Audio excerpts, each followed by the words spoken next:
The Larry O'Brien Trophy. This piece of gold is indicative of the greatest achievement an NBA team can attain. Every season we have 30 different franchises, players, scouts, trainers, coaches, all doing everything that they can to take their team one step closer, so that one day they'll get to hold those 15.5 pounds of sterling silver in front of their home crowd. But before all that, before the work ethic of the players, the diligence of the trainers, scouts, the coaches, there sits one man above them all that orchestrates this madness. One that decides who plays for the team. One that decides who's in charge of leading them every single time they step on that hardwood. That man is the general manager. At the end of the day, it's his job to do absolutely everything he can to make sure that his team is in a position to win. We look at some of the greatest minds in NBA history. Pat Riley, R.C. Buford, Jerry Krause, Red Auerbach. They were all hailed for their work as NBA executives, doing everything in their power to put their team into position to raise multiple banners into the rafters. Well, today we're going to talk about one man in particular who has, let's just say, a divisive track record. If you Google his name, you'll find an article questioning if he's the worst GM in NBA history. Then a couple results down, you'll find another one saying why he's the most underrated GM in NBA history. And many that state that initially, he didn't even want the job and said no to it twice. He goes by many names, but only one that holds any significance. Today we'll be taking a deep dive into the executive career of Danny Ainge. To say the least, Danny Ainge has had let's say a colorful career, from contributing to championship runs as a player on the Celtics, starting fights and throwing basketballs at people's faces, coaching, being a broadcast analyst for TNT, and now the general manager of one of the greatest franchises of all time. Seriously though, if you have any extra time, go onto YouTube and literally type in Danny Ainge fights. You'll find like a 10-minute compilation of just Danny Ainge fights. I mean, look at this. This skinny white man just tackled 7'1" Tree Rollins. So anyways, Danny Ainge became the GM of the Boston Celtics in the 2003 offseason, inheriting a team centered around a younger Paul Pierce and Antoine Walker. His early years were set around trying to build a team to contend for the coming years by trading for and drafting players that would be important down the line, such as Kendrick Perkins, Tony Allen, and Rajon Rondo. Speaking of Rondo, I wanted to bring this up real quick because I just thought it was funny. So in 2004, Danny Ainge traded for the pick that would eventually become Rajon Rondo. And a few months later, he would trade that to Phoenix. And then after Rondo got drafted, he would trade back for it. Now, who did that pick originally belong to, you may ask? The Los Angeles Lakers. It's funny how things work out, huh? So after a couple of seasons for the Celtics that could be summed up by this missed fast break dunk by Paul Pierce, the Truth himself was getting frustrated with the rebuild process and wanted to be traded. Initially, they had a deal lined up with Portland in 2005 to get their pick that they intended to use to draft Chris Paul. But Paul Pierce vetoed the move and straight up said that if he got traded to Portland, he just wouldn't have shown up. Instead, he wanted to be traded to the Mavs in order to pair up with Dirk Nowitzki, and even asked Mark Cuban himself to find a way to get him in Dallas. So instead of Danny caving and sending his franchise player away to contend himself, he basically said, F it, I'ma just pull some my GM shit and win us a championship instead. He initially wanted to trade for Kevin Garnett, but KG refused to waive his no trade clause because of Boston's, let's just say, questionable history with race. However, after Danny went and got superstar Ray Allen for next to nothing, KG realized, well, I'm not getting any younger, and they building a pretty good squad there, and he wound up in Boston. You all know what happens next. The Celtics completed the greatest single-season turnaround by winning 66 games compared to their 24 wins from the previous season. KG became Defensive Player of the Year, and Boston raised banner number 17 and ended a 22-year championship drought. This decade, people talk about Masai Ujiri like he's a genius for turning around the Raptors situation in a single offseason by trading for a superstar player in Kawhi Leonard. But Danny Ainge did basically that 2 times consecutively. And just like Masai, Danny Ainge gave up next to nothing to get Kevin Garnett. With Dr. Jerry Buss having a handshake agreement with the Wolves, offering up the very clearly better offer in Andrew Bynum and Lamar Odom, why is it that KG ended up in Boston instead of LA? Well, the answer to that one is in who the Timberwolves executive was.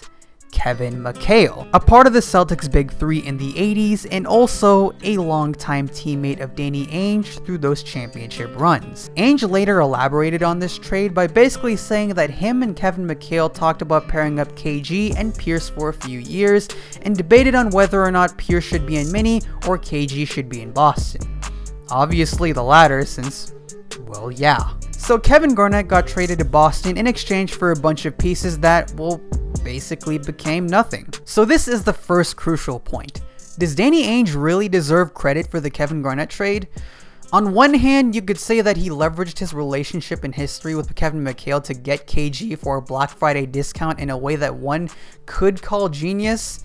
And on the other hand, you could just say that, well, Kevin McHale just wanted to see KG win in Boston and use this very opportunity to land him in there and despite the Lakers one last time. So take that as you may. Now for the Big Three era in Boston itself, I could go pretty in depth with this, but that's a topic for another day. Cough cough, future video. So I'll just go over this briefly. So in the 2009-2010 season, Danny Ainge signed Rasheed Wallace and traded for Nate Robinson, two key contributors for their run to the 2010 NBA Finals. And though they didn't win, these were clearly the right moves here to put them in contention. In that following offseason, after eliminating LeBron James and Dwayne Wade in back-to-back rounds, they teamed up with Chris Bosh in Miami to directly combat them. Boston clapped back by signing a bunch of quality veterans in Jermaine O'Neal, Shaq, and Delonte West, while also keeping the rest of their roster intact that just came off of an NBA Finals appearance. So when they faced Miami during the regular season, Boston won the first 3 games without much trouble, and overall, Boston was pretty much dominating the season. That leads us to how Danny Ainge cost the Boston Celtics the 2011 NBA championship. So at some point during the 2010-2011 season, while the Celtics were reigning as the top team in the East and arguably championship favorites for the year, Danny Ainge rolled out of bed and decided, you know, I want to build this team for the future. Now you may be wondering, why on earth would he ponder trading away the same veteran pieces that were helping him contribute to a championship now for young talent that could potentially grow into what he already currently had? I have no idea. Your guess is as good as mine. So, what am I referring to here? So on February 24th, Danny Ainge traded away Kendrick Perkins and Nate Robinson in exchange for Jeff Green, Nenad Krstić, and a 2012 first-round pick that would later become Fab Melo. Now you may be wondering, why am I making such a bold claim saying that this trade cost the Celtics the 2011 championship? So first we gotta rewind back to Game 6 of the 2010 Finals. Kendrick Perkins tore his ACL, and this allowed LA to come back and take that series. Players on that Lakers squad, namely Ron Artest, openly admitted that if Kendrick Perkins didn't tear his ACL, the Celtics would have likely won the 2010 championship. So Danny Ainge combated this by signing 2 veteran big men in Jermaine and Shaquille O'Neal to cover up for Perkins' absence for a portion of the season. So they traded away Kendrick Perkins, but they still have both Shaq and Jermaine. I mean, Perkins wasn't playing majority of the season anyways through that point, and they were still winning quite a lot, so it'll be fine, right? Here's the problem with this. At the time Danny Ainge made this trade, Jermaine O'Neal had not played for 3 weeks, and Shaquille O'Neal had not played in over a month and a half. After the trade, Jermaine played about 6 games for the rest of the season, and Shaq literally played, I shit you not, 5 minutes for the rest of the season.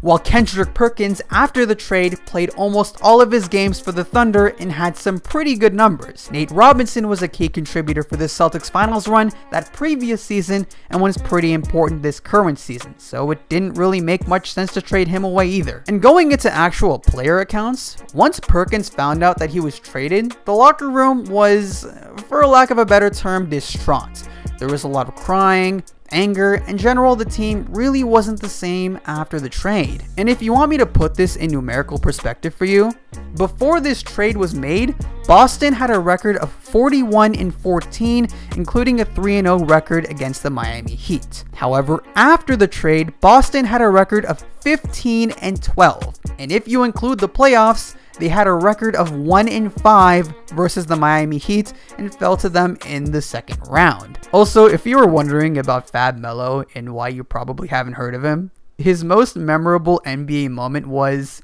get this, walking into a door and getting a concussion. Yeah. So let's go back to my claim. Did this trade effectively cost the Celtics the 2011 championship or even just a trip to the NBA Finals? I'm gonna say yes. Let's fast forward to the 2012 offseason. The Celtics and Heat battled in the Eastern Conference Finals, LeBron has his historic Game 6, Miami wins the 2012 championship. I would go more into detail about this, but that's a topic for another day. Cough cough, future video. So, Ray Allen's free agency. This is one of the few free agencies that Ainge would mishandle, as you'll see later on. So initially, Ray Allen wanted a 3-year $24 million deal, which would be basically $8 million a year. But Danny only offered Ray a 2-year $12 million deal. Ray Allen cited that he felt hurt because while Pierce and KG got paid, he wasn't getting what he wanted. With that on top of feeling like he was the odd man out throughout the season, he packed his bags and signed with Miami. To make up for this, Ainge signed Courtney Lee and Jason Terry for contracts totaling $10 million for the both of them for that season, even more than what Ray Allen was requesting. And Jason Terry's main highlight in Boston was... Watch this. Also, I know this is random, but like, you know how if a kid saw an NBA player, they'd be like, oh, hey, you're such and such, that's so cool, let me get a picture. So apparently when kids approach Jason Terry now, they ask him, ain't you the guy LeBron dunked on? So yeah, that's a thing. So after that horrendous 2013 season, Danny Ainge decided to call it on the whole championship run for now by trading away everyone and gathering assets for the future. And to best describe it,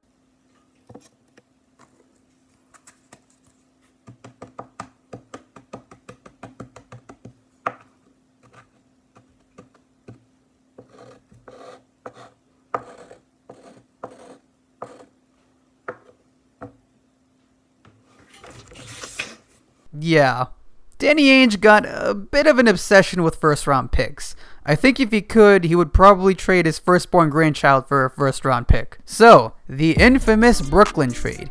You all already know what happened here. It's one of Danny Ainge's top accomplishments to this day.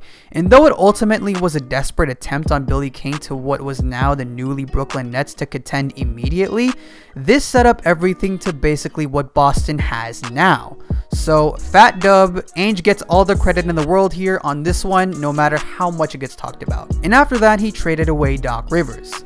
Yes, Doc Rivers, their coach, for a first-round pick that would become Georgia State legend RJ Hunter. They traded their coach. I didn't even know he could do that. But to replace Doc Rivers, he hired Brad Stevens, a guy that had no NBA experience but just knew he would be a great transition to the NBA. A spicy dub! So not long after that, they traded away everyone else for some more picks. Rajon Rondo became a 2016 first, and Jeff Green actually became Boston's 14th pick in this most recent draft in Aaron Nesmith. Yo, so what if like Danny Ainge planned this? Like this was a part of his master plan. Like he scouted a 12-year-old Aaron Nesmith and was just like, yeah, this is our guy. And then he intentionally forfeited a 2011 finals run for the Celtics so he could put the dominoes in place specifically so he could draft Aaron Nesmith 9 years later and help the Celtics to championship runs in the 2020s. Hey yo, if that's the case, then that's the most like 12D move by Danny Ainge. That would make him like the most single chaotic genius in NBA history. So anyways, at the 2015 trade deadline, he traded effectively nothing for a little someone known as Isaiah Thomas. We could go more into that whole thing, but that's a whole other topic for another day. Cough cough, future. You'll get the point. And just like that, the Celtics were competitive again. Danny Ainge proved that you didn't need to tank for multiple years just to become good again, and completed one of the greatest retools as opposed to rebuilds in NBA history. Now let's talk about what Danny did with these draft picks. So in 2014, they ended up with the 6th pick and drafted Marcus Smart, who is arguably the second best player from this draft class and will likely become a Defensive Player of the Year winner one day. Now in 2015, Isaiah Thomas made a late push for the Celtics to make the playoffs, so they were picking at number 16. The problem with this was at the time, Danny Ainge was incredibly enamored with the prospect of having Justice Winslow, and he wanted to trade up for him. I mean, Ainge had a lot of future picks to work with, so what did you do, you may ask? Okay, so The Hornets were picking at number 9. Danny Ainge offered not 1, not 2, not 3, not 4, but 6. 6 future draft picks, 4 of which were first rounders. But because Michael Jordan is one of the worst owners in NBA history, he said no. You want to know the dumbest part about this? The most ridiculous part about this? The Hornets didn't even draft Justice Winslow. They took Frank Kaminsky. Thank God MJ didn't take that deal, otherwise their roster would probably look something like this. Now I want to make something clear. Even though this trade didn't actually happen, thank God, Danny Ainge was still the one initiating it. He was the one that was offering those draft picks. If we go back and MJ actually says yes, we are having a totally different discussion right now, and Danny Ainge probably wouldn't have his job. This still goes against his track record. This was really stupid. Now in 2016, he drafted Jaylen Brown over who scouts expected the Celtics to draft in Chris Dunn or Dragan Bender. Thank God he did. He also took Guerschon Yabusele at 16 and Ante Zizic at 23 over what could have been either Malik Beasley or Karis LeVert, as well as Pascal Siakam. Now the reason behind this was because Danny wanted to stash Yabu and Zizic for a year overseas so he could have 2 max slots for Al Horford and potentially Kevin Durant. And if not Kevin Durant, then another max free agent in the following offseason. So 2017. Boston got to the Eastern Conference Finals and got the number 1 pick. The consensus number 1 pick at the time was Markelle Fultz. Well, they already had Isaiah Thomas, so Fultz didn't really make much sense fit-wise, and they thought Tatum was the better fit. Philly, however, was openly desperate to have Fultz, so they traded their 3rd pick and Sacramento's 2019 first, which became Romeo Langford. Comparing Tatum and Fultz, we all know the differences in what happened. However, it's really important to note this. No one knew what was going to happen with Markelle Fultz. That was just a really bad stroke of misfortune. And while yes, it makes Ainge look like a genius in hindsight and Philly look really bad, that was just luck of the draw. If Danny Ainge kept the 1st overall pick, he still would have taken Tatum regardless. Now, in 2019, oh boy. So the Celtics had 4 picks, including 3 first rounders, and it was clear that they needed to improve to contend. So what did Danny Ainge decide to do to solve a situation that definitely could not fit 4 more rookies? Well, he didn't trade up. He didn't trade the picks for someone that could help now and build around Tatum and Brown. He instead opted to draft 4 more rookies. And it gets worse too. So Boston had picks 14, 20, and 22. So with the 20th pick, they traded down to get the 24th and 33rd pick from Philly. Then Philly used that pick, the 20th pick, to draft Matisse Thybulle. Then Ainge takes the 24th pick that they just got and trades it away to Phoenix with Aaron Baines in his salary dump, a big man who is really pivotal to the Celtics in exchange for Milwaukee's 2020 first. Now Ainge used this Milwaukee 2020 first, the 30th pick, to draft Desmond Bane a couple weeks ago. Someone that's projected to be a player that's good enough to help now as a role player. But, then Ainge trades Desmond Bane to Memphis for 2 conditional 2nd rounders. So in short terms, Danny Ainge traded away the 20th pick and Aaron Baines for absolutely no reason. Instead, the Celtics could have kept him and possibly drafted either someone like Brandon Clark or Matisse Thybulle. Now, like I've said and many others have criticized Ainge for, he gathered up all these draft picks and assets to never really cash out on them. Not to trade for all-star level talent or just good win-now talent. Instead, drafting a bunch of rookies that never really got playing time, and quite frankly, outside of the top 10, Ainge hasn't really drafted that well, although admittedly we have to see what Aaron Nesmith can become. The only person he ever pulled the trigger for to give up assets was Kyrie Irving, and no one else. Why didn't Ainge cash out? So every all-star level or above player that Boston was prepared to offer a trade for but ultimately didn't, or they just didn't get him, DeMarcus Cousins, Paul George, Kawhi Leonard, Jimmy Butler, Anthony Davis, and most recently Drew Holiday. So for Boogie, Isaiah Thomas played with him for a couple of years and explicitly warned the staff to not trade for him unless if you wanted your locker room to be volatile, so good idea not pulling there. Paul George. He was on an expiring deal and kept saying that he wanted to go to the Lakers. Plus, Indiana was asking for the 2017 Nets pick. Good idea not pulling, plus Jason Tatum's already better than him. Kawhi Leonard. So the Raptors got him for barely anything and won a championship that season. Boston didn't do it because Ainge was still facing heat for trading away Isaiah Thomas, who showed immense loyalty for the Celtics. Trading away the big-name free agent you just signed that previous offseason that just suffered a major injury would have sent a message and would have likely turned off any other big-name free agents in the future. Should Ainge have done it anyways if it guaranteed them a championship? Yeah, absolutely. Jimmy Butler. He didn't really fit in with the rest of the roster, and Boston wasn't giving up Tatum, Brown, or Smart for a one-year rental, and I point you back to my previous Hayward point. Here's the big one, Anthony Davis. So at this point, Kyrie Irving wanted out no matter what, and he effectively ghosted the Celtics. The Pelicans wanted at least Jason Tatum, and most likely both Tatum and Brown. Ainge wasn't comfortable with doing that after Anthony Davis specifically said he wouldn't re-sign with any team that wasn't the Lakers. If Kyrie stayed committed to Boston and wanted to re-sign, then yeah, Ainge probably would have pulled yes on this deal. Drew Holiday.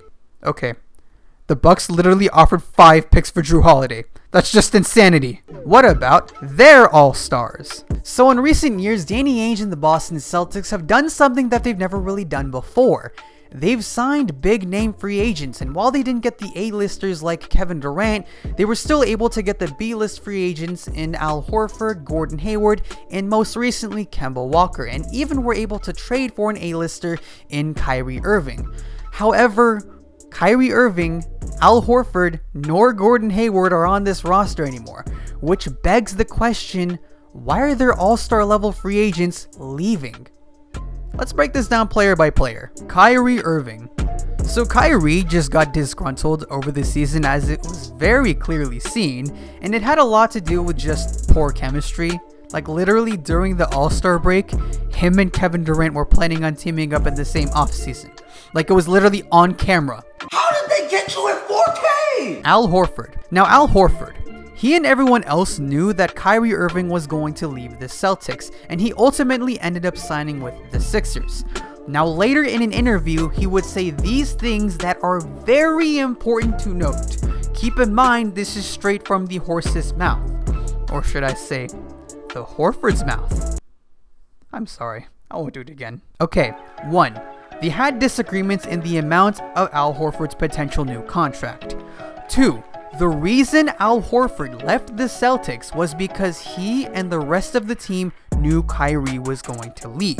That made him worry about the direction of the franchise was going to go. He didn't want to sit through a rebuild, so he went to Philadelphia in an attempt to contend because he didn't think Boston was going to after Kyrie left. And 3, he says very explicitly that he did not know the Celtics had Kemba Walker in play, and that if he did know that the Celtics were signing Kemba Walker, he literally says things would have been very different, as in he would have stayed with the Celtics to help contend. It sucks, but could you say that there's some miscommunication on Danny Ainge's part? Like he should have kept Al Horford up to date with this information to make sure that he doesn't sign anywhere else beforehand? Yeah, probably. Gordon Hayward. So when Gordon Hayward signed with the Celtics in 2017, he was signing under the expectation that he would be the number 2 guy with the big 3 of Isaiah Thomas and Al Horford. And not too long after that, Kyrie Irving and Al Horford. However, the basketball gods had a different plan, to say the least. By the time he was back to form, he was already relegated to being the 4th option behind Jason Tatum, Kemba Walker, and Jaylen Brown. And the Celtics have had a large sample size of games without Hayward where they've managed just fine without him. So the plan was for him to lead the team to a championship, but the plan kinda changed. And it's not his fault. Who knew Jason Tatum and Jaylen Brown were going to be this good this fast. But this fact was indicative in his free agency decision. In Charlotte, he's going to be the definitive number 1 or number 2 option on any given night. The original plan for what he wanted when he signed in Boston. But that leads us to our most recent debacle. Danny done blew it with Hayward. So the original plan was for the Celtics to re-sign Hayward on a longer deal, but that changed into negotiating a sign and trade deal for him to go to the Pacers. Now the sources I'm about to present to you, they might not necessarily be Woj or Shams, but they're all still credible sources that have worked closely around the Pacers or the Celtics. So, first, Gary Washburn tweets that the Celtics and Pacers were negotiating a sign and trade deal to get Hayward on the Pacers. The Pacers were offering Miles Turner and Doug McDermott. However, Danny Ainge in Boston wanted Miles Turner and either TJ Warren or Victor Oladipo. Scott Agnes, a guy that reports a lot on Pacers news, stated a couple of things. 1. Gordon Hayward was willing to take a hometown discount for Indiana. And 2, he and his family wanted to go to Indiana, but he knew it had to take the Celtics to negotiate a sign and trade deal. Okay, so there's a timeline that we've got to establish. All of this is going to be Eastern Standard Time, just going forward. So, NBA free agency officially opened at 6 p.m. on November 20th. At 5:49 p.m., Gary Washburn tweets that Ainge is bargaining with Indiana on a Hayward sign and trade. Obviously, Washburn didn't tweet this news the exact second it happened, so it had to have been, bare minimum, 1 hour since it started, and even possibly occurring throughout the whole day starting from the morning. The following day, on November 21st at 1:28 p.m., Woj announces that Hayward signs with the Hornets. At 2:41 p.m., Zach Lowe, another reputable source, shares the news that, quote, Michael Jordan called Gordon Hayward last night in an effort to close the deal for Charlotte.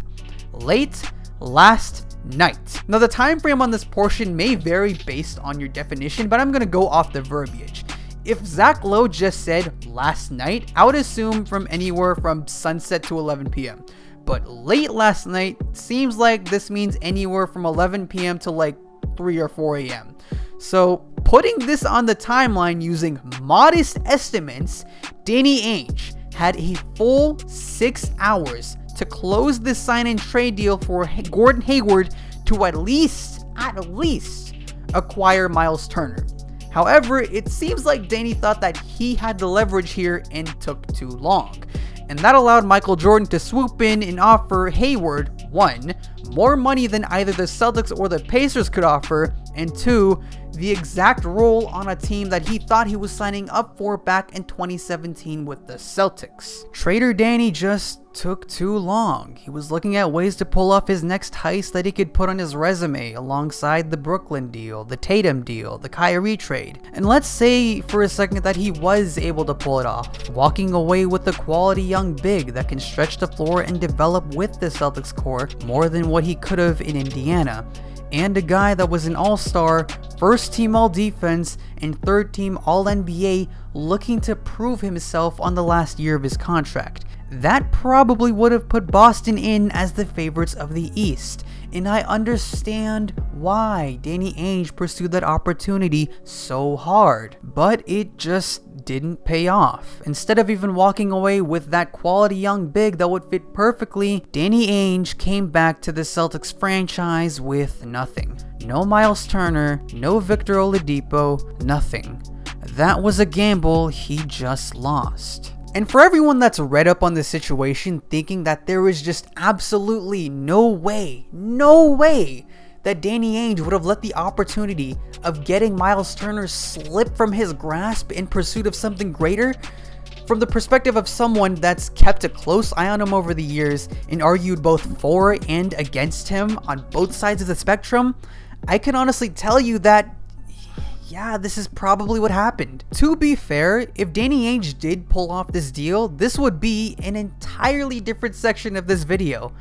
But looking at the reality of the situation, he didn't. And because of that, he does deserve blame for not just taking the initial deal to get Miles Turner. Instead, in free agency, Danny Ainge signed Tristan Thompson and Jeff Teague. In my personal opinion, if you're going to sign an over 30s player that's a notoriously bad defender, I would have preferred Isaiah Thomas, a guy who's an immensely better scorer and playmaker than Jeff Teague. And Tristan Thompson, that's not that bad, but, you know, he's making the same amount of money that both Montrezl Harrell and Serge Ibaka signed for. I get it's not the worst thing in the world, it's just... Now we gotta deal with the Kardashians, man. Bruh, listen. Just keep these two away. As far away as possible you can from Tatum and Brown. Hey everybody, future truth here. Well, actually, technically, it'd just be past truth since you're watching this in the You know what? That's beside the point. So first of all, it's important to note, everything else in the video that you've been watching thus far was recorded on Tuesday. It is now Sunday, so there's going to be, you know, a little bit of a tone shift. So just, you know, bear with me for a minute. Also, I know it might be weird listening to me without any highlights or anything playing, so you're like, here you go. You get to look at my ugly mug. I hope you feel the immersion of me speaking loudly. Okay, so the news on the Hayward sign and trade to the Hornets. The Celtics receive in return a $28.5 million trade exception. Now here's the first question that we have to ask. Is the biggest trade exception in NBA history better than nothing? Well, obviously yes. And secondly, is this $28.5 million trade exception better than having Miles Turner and Doug McDermott? Well, it really depends. So Miles Turner up through this point has been lackluster to say the least, but it's pretty clear that in Indiana he's not going to get any better, especially with Sabonis, so he needed a change of scenery. And as a versatile big, he would have transitioned pretty smoothly into Brad Stevens' system. Keep in mind, he's only 24 years old, and with the Brad Stevens effect, as we've seen on plenty of players on through this point, he could have reached his full potential that we expected from him before and even potentially surpass it to become like these other next-gen centers. I understand this is all a hypothetical situation, but I'm pretty confident in making those assumptions. We're also going to circle back around on Turner, so keep that in mind. Now going back to the second question, is this trade exception better than having Turner and McDermott? So firstly, we have to ask, who could the Celtics get with this exception? Now on the top of my head, I can think of a few people. DeMar DeRozan, LaMarcus Aldridge, Andre Drummond, Kevin Love, maybe even Buddy Hield, and the really aspirational pick here is Rudy Gobert. So in order to get my point across, let's set up two fictional scenarios where the Celtics trade for Rudy Gobert. So the first scenario is where the Celtics have the trade exception. So with Gobert making around $26 million, the Celtics could theoretically just absorb him into their cap with the TPE. However, in order for the Jazz to actually agree to this, Boston still has to actually give up assets. They're not going to give up Gobert for free. That's not how that works. So Boston throws in some assets. For the sake of this point, I'm not actually sure if this is enough to get Rudy Gobert. Let's just say Boston throws in Robert Williams and a first-round pick. So the Celtics use almost all of their trade exception money as well as trading Robert Williams and a first-round pick for Rudy Gobert. You know, that's actually not that bad. It sounds pretty good. Now in the second scenario is where the Celtics traded Gordon Hayward to get Miles Turner and Doug McDermott. Now setting up the Rudy Gobert trade again, the Celtics do not have the TPE here.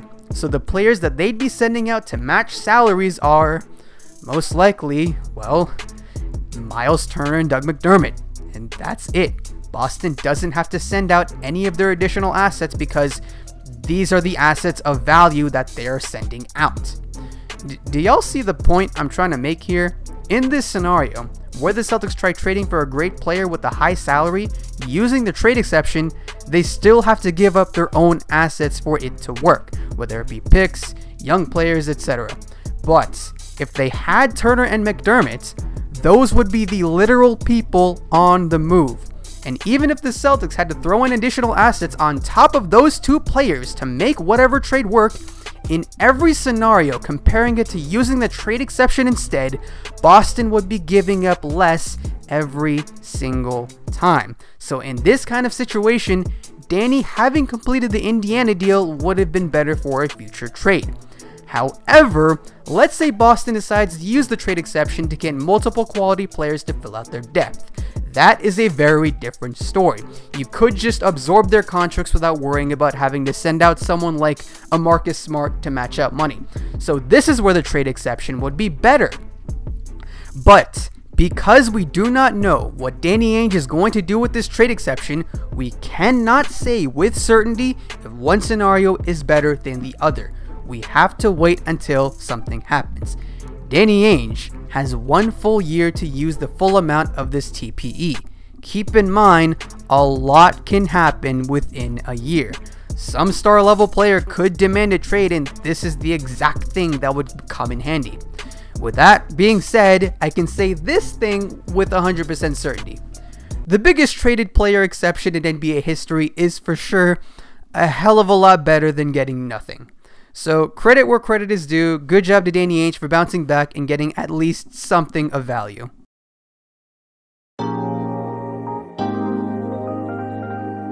With that being said, this video is coming to a close. Danny Ainge, I just spent the last hour or so highlighting every single good and bad thing you've done as the general manager of the Boston Celtics. Celtics fans like myself admittedly have had our gripes with you in the past, but the reality of the situation is that there really is no one else we'd prefer leading this organization. Recently you got Jason Tatum's max rookie extension done. 5 years for $195 million. That's a lot of money. Great job on that. But what that means is that you now have 5 years to convince Jason Tatum to stay on this team. 4 years really with how superstar trade requests work. So what that means is that these next 4 or 5 years, that's what's going to be your legacy. The clock is ticking, Danny. I just hope you can make the right decisions.